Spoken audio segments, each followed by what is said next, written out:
우리가 살고 있는 세상은 몇 차원일까요? 여러분은 우리가 살고 있는 세상이 몇 차원이라고 생각하나요? 보통은 이렇게 말할 겁니다. 당연히 3차원 아닌가요? 앞뒤로, 좌우로, 그리고 위아래로 움직일 수 있기 때문입니다. 그렇다면 수학에서는 차원을 어떻게 설명할까요? 프랑스의 철학자 데카르트는 좌표라는 개념을 통해 차원을 설명했습니다. 한 점의 위치를 정하기 위해 필요한 수의 개수, 그것이 차원이다. 먼저 점을 떠올려 봅시다. 점은 크기도 방향도 없습니다. 그래서 그 안에서는 위치를 정할 수도 없습니다. 그래서 점은 0차원입니다. 그렇다면 직선은 어떨까요? 직선 위에서는 기준점에서 얼마나 떨어져 있는지만 알면 위치가 정해집니다. 하나의 숫자만 있으면 충분하지요. 그래서 직선은 1차원입니다. 이번에는 면을 생각해 보겠습니다. 종이 위에 한 점을 알려면 가로로 얼마나 이동했는지, 세로로 얼마나 이동했는지 두 개의 값이 필요합니다. 그래서 평면은 2차원입니다. 지구의 표면도 같은 원리입니다. 우리가 사용하는 위도와 경도 두 개의 값만 알면 지구의 위치를 알 수 있으니까요. 그렇다면 우리가 사는 공간은 어떨까요? 우리 공간에는 세 개의 축이 존재합니다. 이를 이해하려면 배와 비행기를 떠올리면 쉽습니다. 바다 위의 배는 위도와 경도만 알면 위치를 찾을 수 있습니다. 하지만 비행기는 다릅니다. 같은 위도와 경도라도 높이에 따라 위치가 달라지기 때문입니다.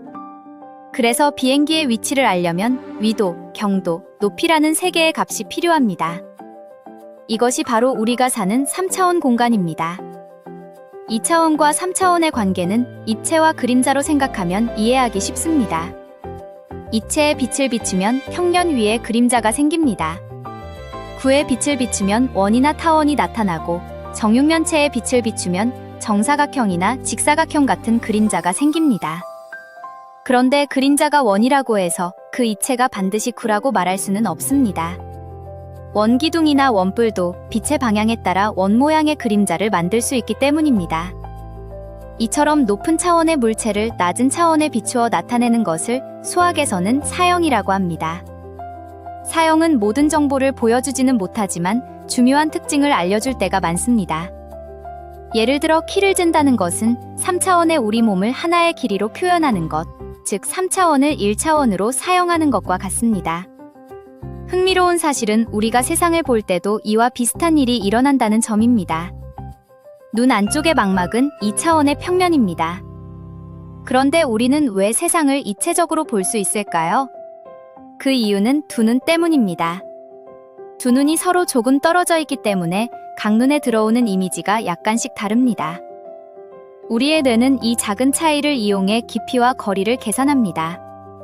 우리가 보는 3차원 세계는 이렇게 뇌 속에서 다시 만들어진 모습입니다.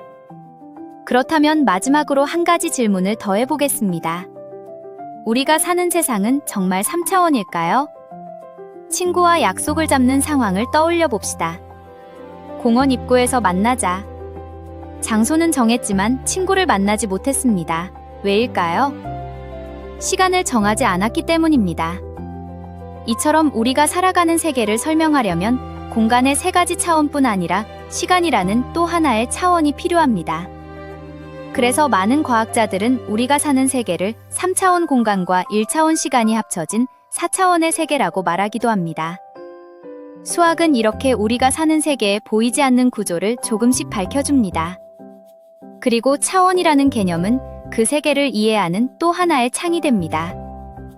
이 수학 편지를 읽는 아이들이 이런 질문을 마음속에 품었으면 좋겠습니다. 우리가 보는 세상이 정말 전부일까?